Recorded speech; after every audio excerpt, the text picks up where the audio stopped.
Meron kang gamot. Pero kailan ba ito iinumin? Bago kumain o pagkatapos kumain?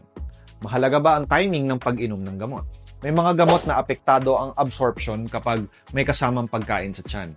Mas mabagal silang ma-absorb kaya madedelay ang paggana ng mga gamot.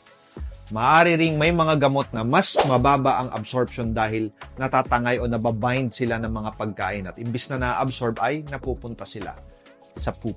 Ilang mga halimbawa ng mga gamot na kailangang inumin bago kumain o kapag walang laman ang tiyan ay ang mga sumusunod. Thyroid medications gaya ng levothyroxine. Mga bisphosphonates gaya ng alendronate na ginagamit para sa osteoporosis.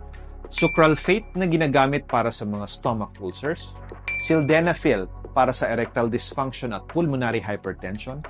Captopril gamit sa hypertension. Ampicillin na isang uri ng antibiotic. Zarfilucas na ginagamit para sa asthma. At omeprazole para sa ulcer at GERD or reflux disease.